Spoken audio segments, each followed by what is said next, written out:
Hello everyone, welcome to UniVoyage. This is Yashashwini. Today we'll be talking about how to prepare for verb and affinity. I know there are a lot of YouTube videos you might have seen and you'll have a fairly good idea about it. So today I'm debriefing on the methods and the strategies you can go on. And also I have contacted some of my batchmates and taken their strategies and their experiences and how they prepared for the verb and affinity so that you will have a more clear picture of it. So let's get started. Verb affinity basically has four types of questions. There are the vocabulary questions, RCs, grammar, and paragraphs. So starting with vocabulary questions, you will get fairly 6 to 8 questions, and it will be synonyms, antonyms, and idioms and phrases. So how do you go about preparing for vocabulary? So vocabulary is something you cannot prepare in a day or in a week. It takes months of practice. So it's like a habit you need to follow and you need to grow it inside yourself. So it starts from, reading newspapers, books, articles, and magazines. And every time you read this and you come across a new word, you should make sure you go search for the meaning of it, search for the opposite of it, and how it is used in a sentence. And you need to make note of this words or say every day 5 words and you need to keep revising it. So vocabulary is somewhere you need to put your hard work. Otherwise you don't get marks there. And it's not like you can choose among the answers because you have negative marking. So you need to actually know the words which might ask. And also the questions from where it can be taken. We cannot say from where the vocab questions can be. They can randomly ask for any word meaning or the opposite. So you need to build your knowledge. Coming to RCs basically you will be given a paragraph and then be questions asked on. So talking about the types of questions in RCs, there will be vocabulary questions sometimes, or asking to say the meaning of this word or the opposite of the word. Apart from that, you get what is the tone of the RC, or what do you think is the job of the author? And other questions will be inference questions, like what do you infer from this paragraph, or what is the reference? And also they can ask you to choose titles. And sometimes they might ask direct questions, which are fairly easy. You just have to read the paragraph very nicely, and you need to take out answers from them. So these are some type of the questions. So solving RCs, there are basically two ways which most of them use. So one way is about first reading on the questions, like reading only the questions without the options, and then going to the RC and searching for the answers. The other way is first reading the RC, understanding it completely, and then coming to the questions. I personally went by the first way. So as I see an RC question, it might have 5 to 6 questions. So I would write down the key words of each questions, and then when I read the RC, if I find in a particular paragraph, if I find something related to it, I would write this in the second paragraph or the third paragraph, so that it will be easier for you to go and find the answers. So as I told, there are two methods, and there might be so many different methods. So please do your hit and trial and see which actually works for you. RCs is not something you can just go up on the exam day and do it. That won't happen. So you need to have a particular method to go about it, and you need to solve at least 1 or 2 RCs each day, be it from any source online, any book, offline, or anything. You need to solve at least 2 RCs per day, and make sure you time yourself when solving your RCs, and that's how you will get to know what is your reading speed and where you have to improve. This is about the RCs. Moving on to grammar. Grammar, according to me, it's the criteria where you can score marks very easily, provided you know the rules and your base is very strong. So for rules, you can go about, Brennan Martin books. They have a very good knowledge. You get a very good knowledge from those books about the rules, say it, converting the tenses or using this particular tense, and be it indirect to indirect and all the grammar things. The rules are very specifically mentioned in Brennan Martin. It's something I looked up to during my preparations. And these rules, it's nothing new.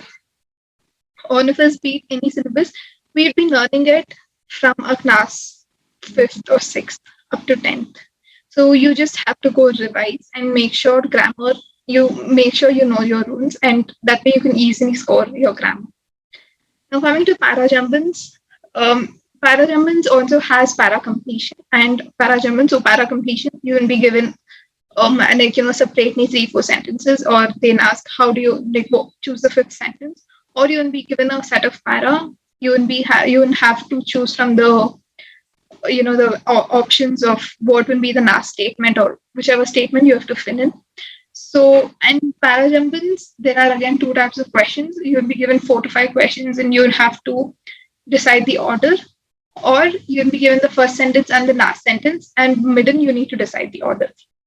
So, in IIM Indore paper, sometimes they give you options. Sometimes for parajumbans, you will have to type in the answers, like the short answers, which you do for maths, for the quant section.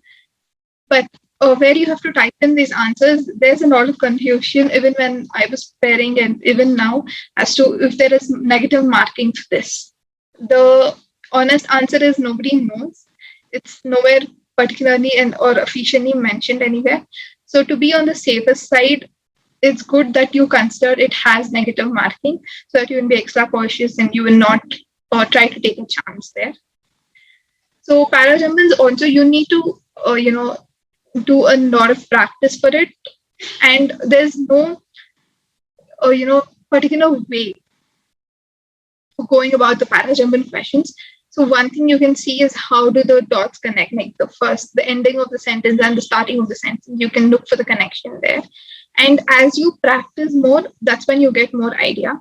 It's not like grammar that you have a set of rules and you can do this and you'll get the order. So you need to have a lot of practice. So these are the basic type of questions in verbal ability. Now we'll be moving on to the strategies that my batchmates used, some of my batchmates, and you can read them and you can take the suggestions which they have given. So first, the VA preparations, the books I used was Brennan Martin, Reading Comprehension by Ajay Singh, and How to Prepare for Verbal Ability for CAT by Arun Sharma. So these are some of the books, some of the very good books which you can refer to. As I told, everybody would have used Brennan Martin. Brennan Martin is really good, and I recommend you guys use it at least once, like at least go through it.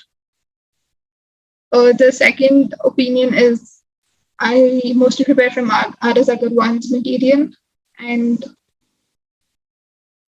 because she was comfortable with it, and there was around 100 questions, and the verbal ability preparations requires a strong foundation, which is why I would highly recommend the aspirants start reading newspapers daily, as well as any articles they might find interesting.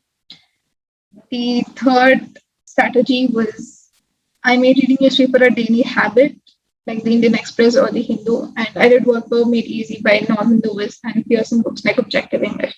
So Word Power Made Easy is also a really good book. It's not the book is not like you need to sit and solve. You have some free time, or you're very much stressed by doing your quants preparation. You just need to relax. So that time you can take up Word Power very easy. It's something like a self-analysis. You can do the activities there, and you will automatically, like when you complete at least 50% of the book, you can see the difference by using Word Power very easy. Moving on. These are some of the other experiences shared. Some of them have been reading from a young age, so that they already had a strong grip over verbal ability. And some of them here, they didn't have, they didn't read anything, but still they could do it. So it's not necessary that you have to read from a very young age, or you have to be reading from so many years, and only then you can crack this paper. IPMAT is not like that. Speaking of from my own personal experience, I do not like reading books at all, be it novels, fiction, non-fiction. No, I don't like reading books. But still, I could do it because, the practice you need. Usually, people then, okay, I have to prepare for quants, I have to prepare for logical reasoning, verbability. It when English it is, so we can do it, but you can't neglect it. Although you need to give more time for quants, but you cannot neglect verbal. It has a very high weightage for your cumulative score. So make sure you start preparing on it. And to speak of my own personal experience, I didn't read books as I told.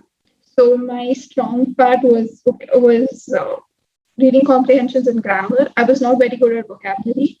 And since I told there are 6 to 8 questions for a vocab, so I thought, instead of going on for the 6 to 8 questions, instead of doing so much work every day, like every day write 5 words, revise it, it's not easy. It needs a lot of effort. And with the quants, you had to learn. It is. I didn't feel it was efficient. So what I decided was I will leave out those 6 to 8 questions of vocabulary. I would straight away leave it out. The other questions, which I have, the 32 questions, and make sure at least 25, 27 questions I get it right. So IPMAT is not an exam where you have to answer on the questions. It's not like that. It's an exam where even if you answer 50% of the questions, you need to make sure they are right because you have negative marking. So I made sure I don't go about, improving my vocab or giving my time to vocab. My RC was fairly good, but my reading speed was very less, so I had to work on that. I used to time myself every time I read an RC. And then coming to grammar, like my grammar was fairly good, so I used to make sure I practice 10 to 15 questions of grammar every day. So why am I telling this is because there might be some students who are into reading, so it might be okay for them, but there are a lot of students who do not like to read. So you guys shouldn't feel scared that you won't do it or you cannot do it. You can. So please look up to the strategies you want to do. See, try out different things and see which works for you. Now you fairly have time. So instead of keeping it for the last 2, 3 months, try out different things now, solving RCs, solving vocabulary, and see what works for you and make sure you follow that. Thank you for listening to me. Hope it helped. Please like this video and subscribe to UniVoyage, and also look at our website for the new courses. Thank you.